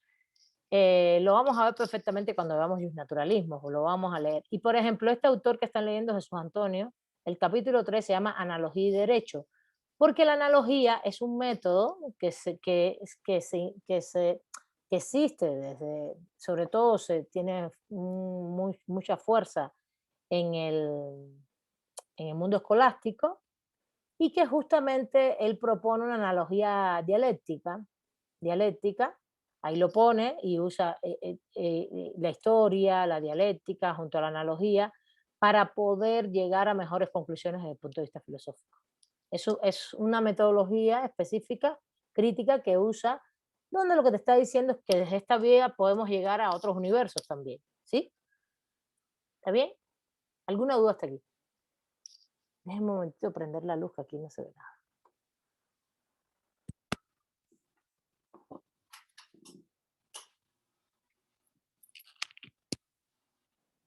¿Alguna duda, por favor? Sé que se vuelve un poquito difícil porque no les di la lectura sobre esto, pero es que si les doy el concepto tradicional y no les doy el otro, a mí me genera un poquito de ruido a la hora de seguir discutiendo la clase. Y no les puse una lectura porque las lecturas que tengo se me hacen un poquito más complejas, muy ubicadas, por ejemplo, en que el concepto se aplica, por ejemplo, a los derechos humanos, y entonces te hablan de la modernidad, de la colonialidad, de las líneas abismales, por ejemplo, que es un concepto que usa Boaventura, de la abismalidad que se genera entre ese concepto de coerción, coacción, lo usa para derechos humanos, ¿no? La abismalidad que se genera entre el concepto de derechos humanos occidental, que le llama convencional y es dominante, que no, fíjense, no es un universal abstracto histórico, ahistórico, ¿no? Derechos humanos, pero como hoy es tan dominante, él lo está analizando, y hay una abismalidad muy grande entre esa concepción convencional y que está impuesta, y lo que concebimos nosotros como vida, tierra o determinados grupos, ¿no? Agua, ¿sí se entiende? Y ahí es donde lo están debatiendo con conceptos que no vienen de toda la, no tienen ahistoricidad, sino conceptos que tienen más que ver con el mundo actual. A ver, Carlos. Sí, maestro, yo tengo una duda. Mi pregunta es si los universales abstractos en algún momento pueden dejar de ser universales abstractos. O sea, que llega un momento en donde el conocimiento evolucione a tal punto que algo que era un universal abstracto, que era ahistórico, que no se modificaba, pues llegue a ser modificado. A ver, les voy a subir el texto para que veas cómo, por ejemplo, hay 3 universales abstractos en el texto de Recasén, y los otros 2, cuando él les da explicación de contenido, como es la legitimidad del sistema político, de la ordenación del sistema político, que el derecho legitima y ordena un orden político, todo el contenido que le da es demoliberal, siglo XIX para acá. Entonces tú dices, bueno, pero esto ya no es abstracto, Recasén, ¿entiendes? Y eso tiene una historicidad, ¿sí me entiendes? Y ahí eso es lo que va a pasar siempre con los conceptos. Los conceptos tienen un cierto nivel de abstracción y una cierta ahistoricidad, pero cuando tú los empiezas a trabajar, llega un momento en que los llenas de contenido, dejan de ser significantes vacíos. ¿Está bien? Y los vas llenando de un contenido que tiene un contenido histórico, los ubicas en un momento histórico. Incluso el concepto de derechos humanos. Hoy tú puedes decir, es un universal, no ahistórico, porque tiene un proceso de construcción histórica el concepto, eso también. No es que los derechos humanos también existían en la antigüedad como concepto, pero el concepto en sí ya lo puedes hacer abstracto. Si lo ves, ya puedes hacer un concepto abstracto de derechos humanos. Y el problema es que lo que nos plantean es que hemos impuesto eso desde el punto de vista moderno, occidental, europeo. Hay muchos textos de eso. Hay un texto de Rajagalopal, un investigador de la India, muy lindo, que es de Derecho Internacional Público, por cierto, que dice que lo que habla es porque es que, oigan, ustedes nos han impuesto esto. Es verdad que hoy es muy importante los derechos humanos, pero nos impusieron la visión de los derechos humanos y la construyeron desde el punto de vista occidental y europea, y nosotros qué. Él es de la India y él es un profesor hoy, por supuesto, en Estados Unidos. Estos libros cuando trascienden es porque te fuiste al mundo moderno occidental a escribir, porque si estás en la India y no escribes en inglés, pues tampoco trasciendes. Hasta ahí, en todo eso es imposición, ¿no? El libro es precioso, se llama El Derecho Internacional desde abajo, lo pueden encontrar en la red. Y hace toda una crítica de cómo nos han impuesto todas esas percepciones. Entonces, el problema no es quedarte en la crítica de la imposición, sino de decir, bueno, ¿y qué vamos a hacer acá? Pues vamos a reconstruir, y no vamos a construir un universal abstracto, no, Carlos, vamos a realmente a construir universales y a decir que hay universalismos, ¿no? Y por eso la pluriversalidad, porque tampoco vamos a renunciar a la abstracción, Carlos. A ver, cuando yo digo que es ahistórico, y puse los ejemplos de coerción, coacción, que me parece que ahí también es donde le genera un poco de duda, no quiere decir que tú hoy no puedas decir que el concepto de derechos humanos es un universal abstracto. ¿Sí se entiende? Ese es el concepto de Recasén, el que les expuse, pero hoy tú puedes decir los derechos humanos como pretensiones y reivindicaciones de sujetos individuales eh, establecidas y previstas que implican obligaciones estatales, pues eso es un universal abstracto, impuesto, tiene una cosmovisión específica. Porque al final, por ejemplo, hay cuestiones como el Estado, bueno, ¿y por qué el Estado? ¿Y por qué siempre es el Estado y no pueden ser otro tipo de personas? Y se ha universalizado mucho el concepto. Eso no quiere decir que todos los conceptos los vamos a redimensionar. Lo que se está diciendo es que haya más conceptos, más filosofías, más horizontes filosóficos. Y que haya diálogo. Y donde está trabajado esto, vuelvo y repito, tiene que ver con comunidades y con luchas sociales. Con eso tiene que ver. Porque hay otro tema ahí, no es solamente la comunidad indígena. Las luchas de las mujeres, las luchas raciales, todas esas luchas tienen una base colonial. Mujeres raciales y étnicas. Todas tienen bases de invisibilización desde la colonia en el sistema mundo capitalista, siglo XVI para acá, a nivel global. Y esa invisibilización es la que no se quiere que exista. Y la traducción de conceptos se hace a partir de las luchas. Que eso es lo otro que habla del pluriversalismo. Pero esto no es el pluriversalismo. Quien hace esto sobre todo es Boaventura con el tema de la abismalidad. Lo que dice es, estas luchas nosotros las vamos a dialogar, a decir cómo son. Vamos a leer de ese libro algunos textos, de ese librito de la pluriversalidad, porque trabaja casos y tengo ganas también y está muy bien que estos temas lo vean en casos. Ellos lo que hicieron fue estudiar esas luchas, por ejemplo, las luchas en una comunidad africana, y traducir lo que ellos como comunidad, esta comunidad específica, cómo ellos ven determinados conceptos vinculados a derechos humanos.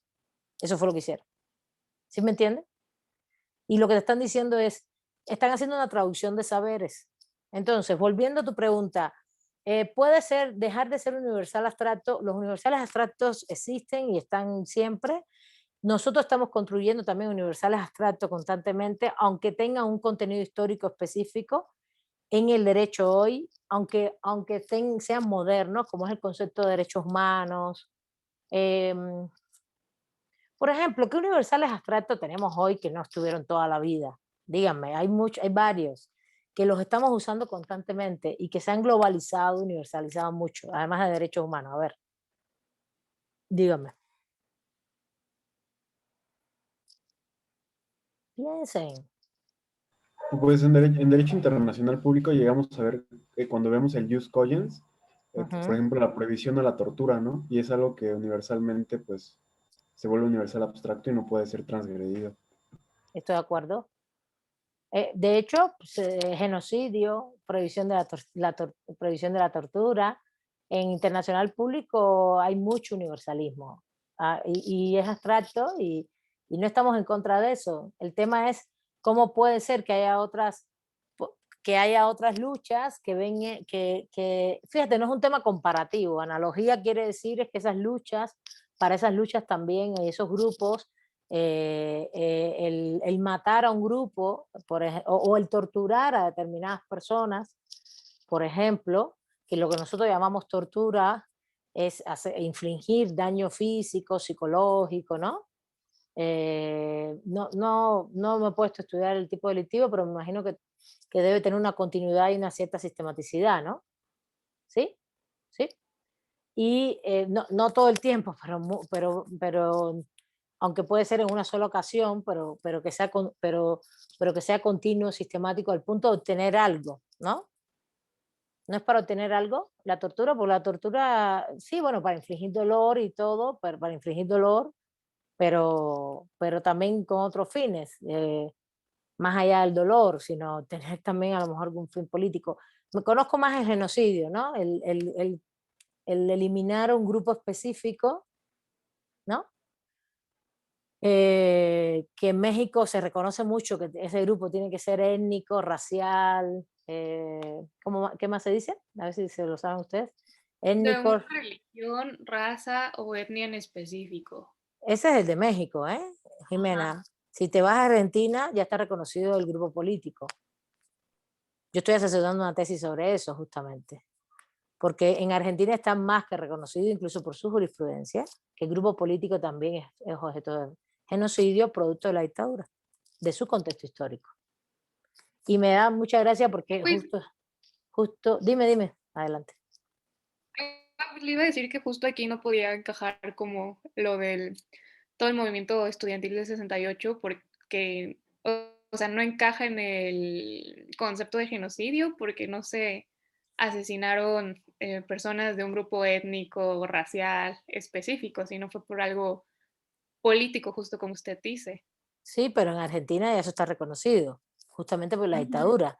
Y está más que reconocido al punto de que es penalizado de esa manera en los tribunales argentinos. Por eso se penalizan por genocidio a gente que participó en la dictadura. Es lo que te estoy queriendo decir. Aquí no se reconoce porque justo hicieron una salvedad en la convención, el Estado mexicano, justamente por lo que acabas de decir, porque no se quiso que en ningún momento se juzgara a los gobernantes por el 68. Ujú, Pero en exacto. buena lid, si tú haces una analogía y una traducción también de saberes y de situaciones, podrías abogar porque eso también se reconociera, porque sí fue hasta cierto punto, si bien no era un grupo político, vamos a decir, homogéneo, vamos a decirlo así, como es el caso, que tampoco el de Argentina es homogéneo, cuidado, en Argentina hay unos estudios impresionantes, espectaculares, de cómo fueron contra la comunidad LGTBI, no solamente fueron contra los comunistas, ni contra los montoneros, que eran los montoneros guerrilleros urbanos, comunistas, socialistas. No solamente fue un tema ideológico, también fueron contra la comunidad LGTBI. Hay una tesis en Latinoamericanos hecha por un amigo sobre eso. Se fue a Argentina y demostró cómo realmente hubo un proceso de desapariciones forzadas contra esa comunidad, contra todo lo que ellos consideraban eh, eh, fuera de sus ideales, no solo políticos, sino también morales. Es impresionante eso. Es muy fuerte, porque tú dices, no manches, ya no era un tema político, ¿no? Era pues, todo. Bueno, Carlos, ¿querías decir algo más? No, maestra, gracias por responder mi duda. Bueno, a ver, volviendo, ¿por qué me metí en todo esto con más profundidad? Porque no les puedo dejar en la lectura las lecturas tradicionales única y exclusivamente. Si bien la filosofía construye universales abstractos, los universales abstractos tienen las características que hemos comentado, vamos a trascender un poquito el tema de, cuando decimos ahistórico, decimos que funciona para todos los momentos humanitarios, vamos a decirlo así, históricos, ¿no? Sí, pero en mi criterio, cuando estamos discutiendo hoy conceptos filosóficos, también estamos discutiendo conceptos que están construidos en los últimos 200 años, ¿no? No tienen que ser de la Grecia antigua, ¿no? ¿Sí se entiende? Y también son conceptos abstractos. Por ejemplo, ¿qué son los derechos humanos? ¿Qué es un derecho? ¿No? ¿Qué es un derecho humano? Y lo que estamos es tratando de construir abstracciones. Lo que te dice la filosofía es las filosofías críticas es que entiendas que no hay un solo universal, y que hay pluriversos y que esos pluriversos se tienen que reconocer, tienen que dialogarse, tienen que haber traducciones de saberes, de diálogos, porque evidentemente ellos, esos universos, casi toda la filosofía crítica los ubica en mundos que han estado invisibilizados hasta hoy. Y fíjense, la invisibilización del pluriversalismo la ubican no en Grecia ni en el medio europeo, sino lo ubican a partir de la modernidad del siglo XVI. ¿Por qué? Porque justamente es una imposición, es a partir del momento colonial. ¿Sí? La colonización es un momento de imposición de valores, sentidos, horizontes filosóficos muy fuerte, e invisibilizó todo lo que existía. Y no solo lo invisibilizó, lo aplastó completamente, ¿no? Lo aplasta de cierta manera o lo transforma hasta cierto punto, y entonces lo que se pide es que haya un diálogo de saberes y que haya un reconocimiento, pero también un diálogo, y ver cómo vamos transformando también esos universos de sentido, esos universales, o esos universos de sentido más allá de los ya establecidos. En el fondo lo que se está planteando no se está planteando de que tampoco es de que por ejemplo, que cada comunidad tiene una concepción de la muerte y que entonces vamos a reconocer las 68 concesiones de la muerte que hay en México de cada comunidad indígena, teniendo en cuenta que hay 68 comunidades reconocidas, o 72, depende. Yo diría que no. Yo diría que hacer filosofía es buscar los patrones comunes, y ahí voy de Ana a lo que dijiste al inicio, el patrón común universal que pueden tener sobre la muerte, sobre la vida y la muerte, todas estas cosmovisiones, vamos a llamarle así, para hacer la diferenciación y generar un significado de sentido filosófico que esté mucho más apegado al que tenemos nosotros como muerte. ¿Sí? Estoy poniendo un ejemplo, un concepto, muerte. Ahora, es muy probable que haya cosas en que no estemos de acuerdo. ¿Sí? Pues sí. Por ejemplo, el tema de vender a las niñas, ¿no? No todas las comunidades lo hacen, pero los venden para que sean casadas. En el tema de género, violencia de género. Eso no quiere decir que no podamos ponernos eso no quiere decir que no podamos construir determinados universales y pongamos al frente en el mundo principios que digamos, esto no se puede rebasar, aunque haya diferentes universos y diálogos. No es un tema de aceptación solamente, es un tema también de construcción dialógica. Una construcción dialógica, que haya diálogo, que haya reconocimiento y que tampoco vengamos a imponer una cosa y decir, no, pues esta es mi verdad y adiós, chao, la verdad tuya, qué sé yo, me vale madre. No sé si se entiende.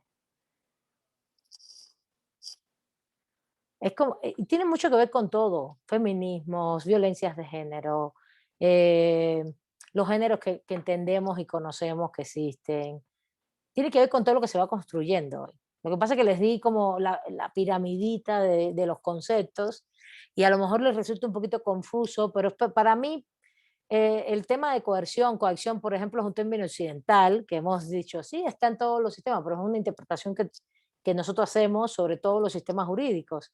Pero, ¿cómo lo ven otros grupos? Es lo que habría que preguntarse, ¿sí?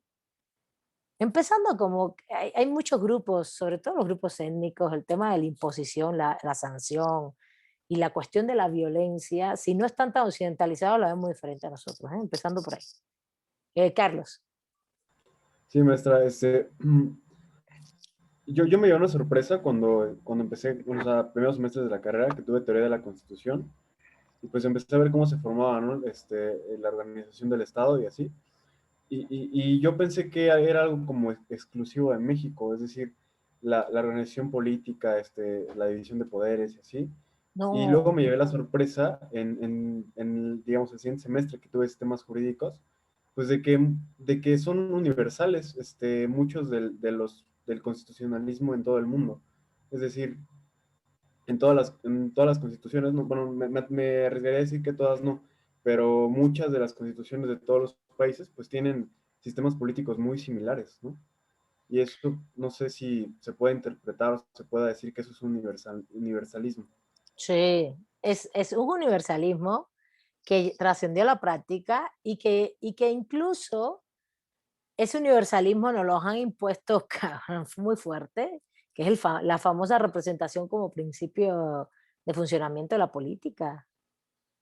Hay un texto, lo pueden encontrar ahí en mis textos. ¿Dónde lo tengo? ¿En qué curso? Creo que en sistemas jurídicos. Se los puse no sé si los puse a leer el texto donde que se cuestiona cómo se cuestiona no, hace una genealogía histórica, más que genealogía, un estudio histórico, general, no es genealogía, de cómo realmente cambió el concepto de democracia del siglo XVIII al XIX. Que el concepto de democracia en el siglo XVIII era la democracia participativa. A nadie se le ocurría decir que la democracia no era la participativa.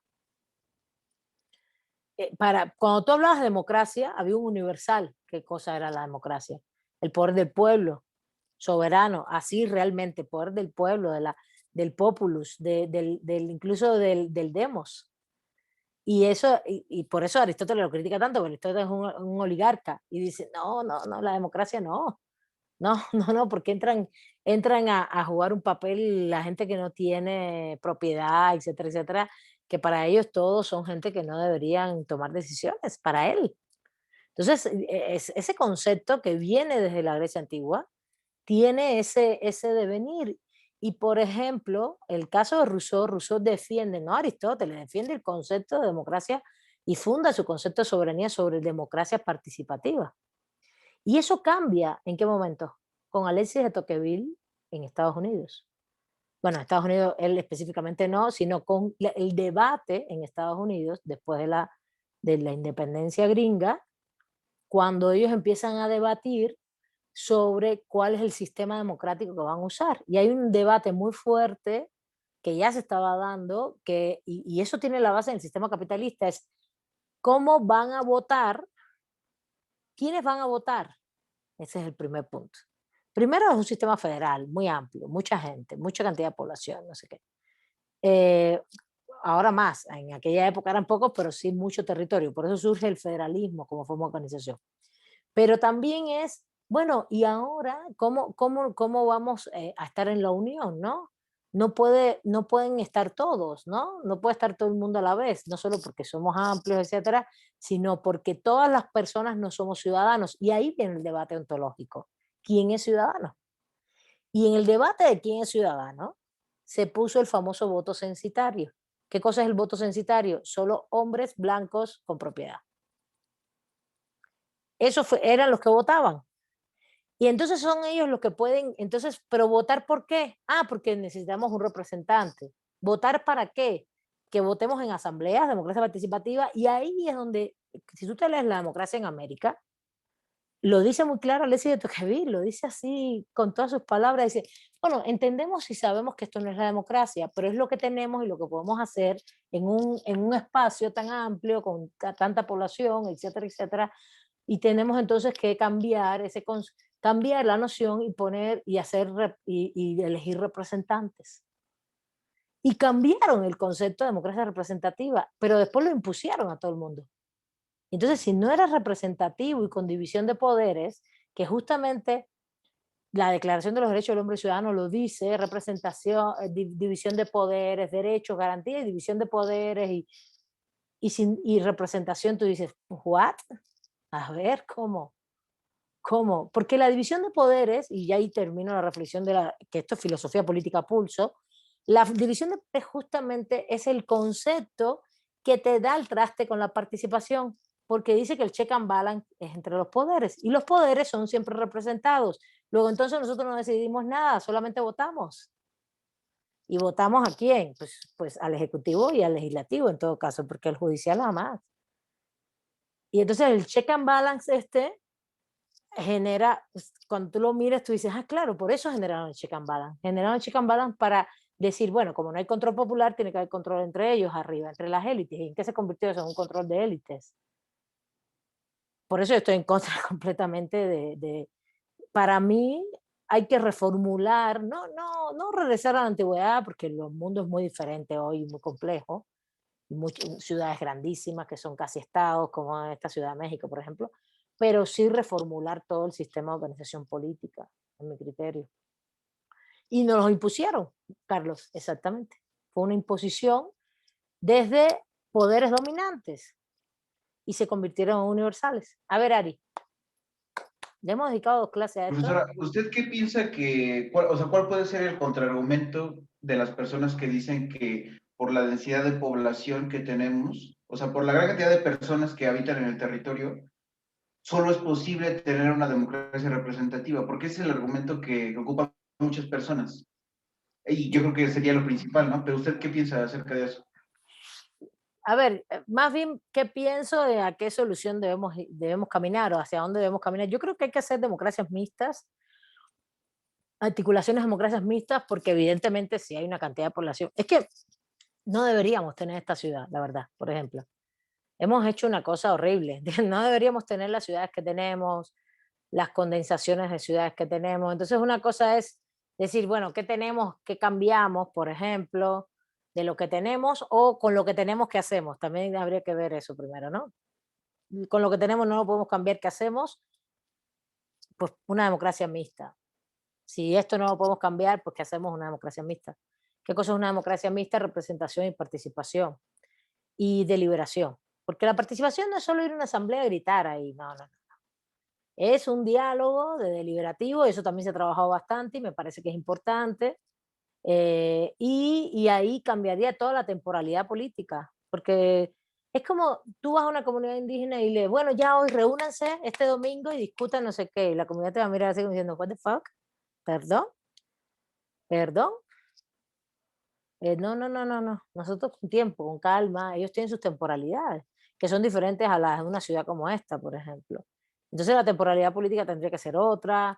Entonces, evidentemente, esta cosa de que tienes un sexenio o tienes 4 y 4 años, en el caso de Estados Unidos. En Cuba también ya pusieron temporalidad política occidental, liberal, que es la de... Lo cual yo sí creo que los mandatos tienen que estar siempre... Los mandatos siempre tienen que estar, en mi criterio, acotados, no pueden ser eternos. Yo en eso sí... Para mí eso es un principio, ¿no? De hecho, era un príncipe romano ese. Y les dieron la República Romana, como se las tienen que dar en derecho romano, se las debían dar en derecho romano, perdón, pero el mandato es honorario, nada de pagar. Salario normal, no salario descomunal, honorario, y si no un salario de trabajo, pero antes era honorario, rotativo, elegido, controlado, es decir, que pueden quitarlo, nada de fueros. Así eran las magistraturas romanas, temporales, ¿no? Entonces yo sí haría esa mistura, Ari, y cambiaría la temporalidad política, aunque con estos principios que te estoy diciendo que me parecen bastante democráticos, y que haya deliberación. Y claro, también tendrían que cambiar las condiciones económicas de vida, pues no puede ser que tú trabajes desde las 6 de la mañana hasta las 7 de la noche y después a las 8 de la noche tengas que tener una asamblea en la comunidad para decidir cosas. No, eso es una falacia, eso no existe. Entonces, ¿hasta qué punto? O que tú el sábado y el domingo quieres rascarte la panza y descansar, y eso es un tema muy importante, aunque ustedes no lo crean, que es el tema del ocio. Seneca hoy discutía eso, que el ocio era importante, el descansar, y hablaba de cómo los emperadores, como que tenía, el emperador, no sé qué, se hablaba del Augusto de ese momento, tenía muchas ganas de terminar su mandato para descansar, así hablaba literal, muy simpático eso. El derecho al ocio, pues, y entonces tú quieres descansar y entonces el sábado tienes una asamblea para discutir, donde como hay temporalidades y hay discusión, puede durar 4 horas. ¿Qué va a pasar ahí? Está complejo, porque la gente no quiere, no le importa. No le importa, no quiere, está cansado. Tan sencillo como eso, ¿entiendes? No solo que no importe, hay gente que no le importa, pero hay gente que le vale. Pero entonces, ¿qué condiciones económicas de vida debemos tener, de trabajo, de sociabilidad, para tener tiempo para hacer política y tener ocio y descanso? Carlitos, esto sí les encanta, ¿no? A esta muela sí, la filosofía no. Bueno, esto es filosofía política. Carlitos. Buenas tardes. Buenas tardes, profesora. Pues complementando lo que mis compañeros han mencionado sobre este concepto, esta universalidad de esta democracia representativa que ha estado presente desde siempre y sí nos hemos cuestionado muchas cosas, más allá de la organización, también ya sí lo vemos muy, muy fuerte en la parte procedimental, en todos los procesos.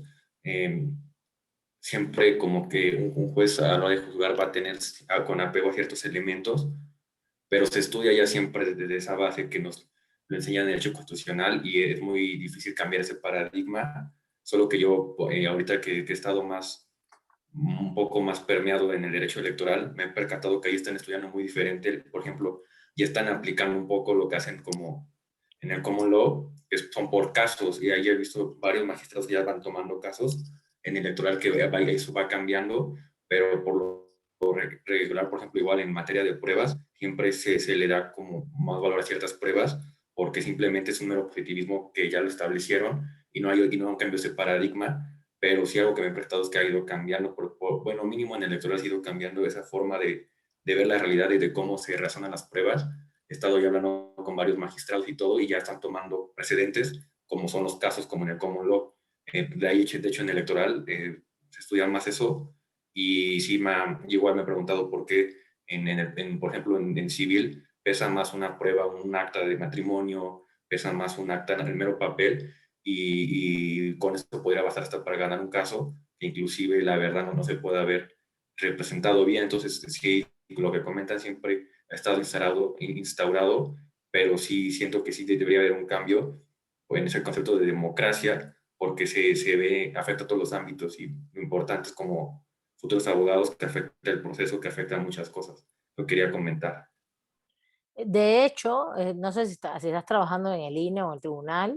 ¿Estás trabajando en el tribunal?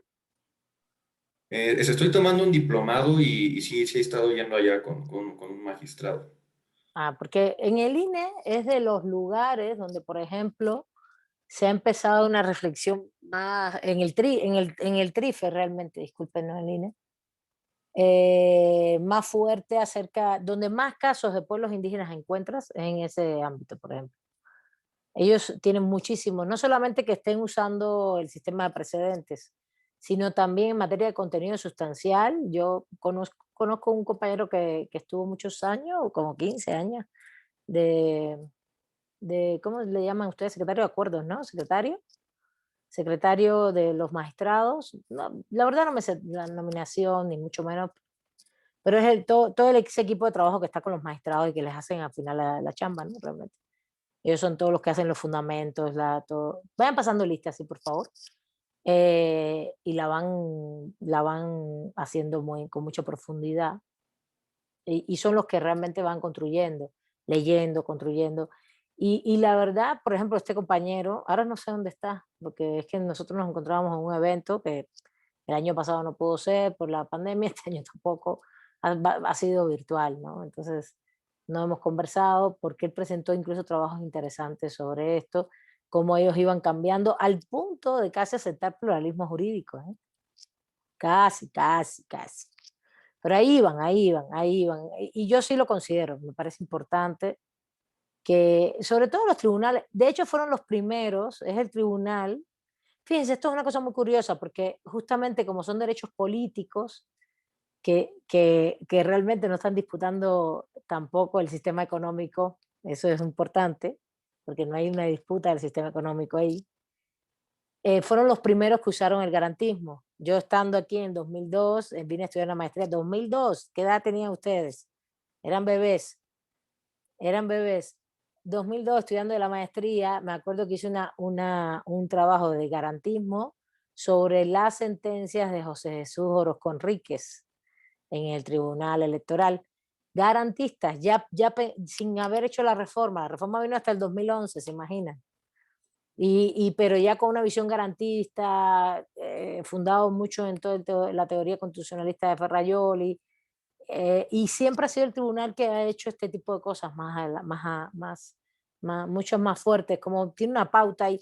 Pero fíjate, ese fundamento, Carlos, el fundamento de ese tribunal, ya voy a cerrar, es un fundamento completamente occidental, que es el que los derechos políticos son los primeros que deben ser realizados antes de los derechos sociales, ¿no?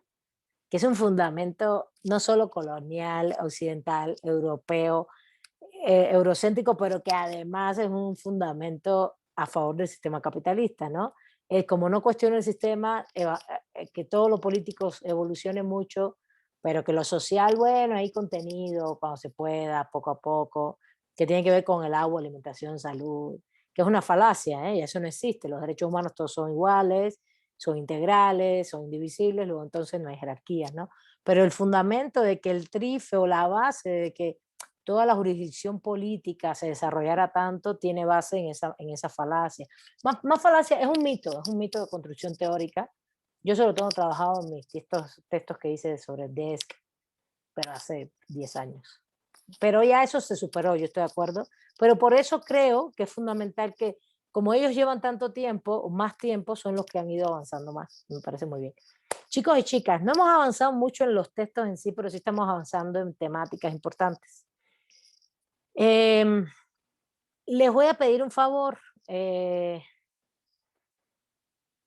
Hay textos complementarios que las pueden ayudar. Un texto complementario es el de Recasensich, si quieren leer. Y otro texto complementario que también está ahí es el Crítica a la razón indolente de Boaventura de Sousa Santos. Por lo menos a lo mejor leerse la introducción, es un libro completo, no tienen que leérselo completo, para que empiecen a empaparse un poquito de los lenguajes lo que estoy tratando de darle los elementos básicos, generales, no de estos dos puntos. Para después ir a todos los horizontes filosóficos que se fueron construyendo y que hay, y que no son solo dominantes y críticos, sino hasta llegar hasta los invisibilizados cuando ya empecemos filosofía del derecho, la parte, no el concepto de filosofía del derecho, sino ya las tradiciones filosóficas jurídicas. ¿Está bien? ¿Sí? Bueno, y ustedes creerán que no les ayuda, pero sí les ayuda a tener más conceptos y más elementos para su argumentación, para su trabajo. Es para esto. Recuerden que la filosofía es argumentar, elaborar argumentos. Y si tú te ubicas en que solamente no es lo que dice la norma, o lo que dice la norma es un concepto que puede tener muchísimos horizontes filosóficos, luego entonces ahí nos vemos en el ámbito de argumentación de tu demanda de amparo, o tu demanda o la respuesta que Carlos a futuro hará cuando sea secretario de acuerdos, ojalá llegue a magistrado. Ahí nos llamas, Carlitos. Bueno, ya, lo dejo hasta aquí. Un abrazo, pasen lista. Cuídense. Gracias por todo. Que tenga bonita tarde. Buena tarde. Gracias. Gracias.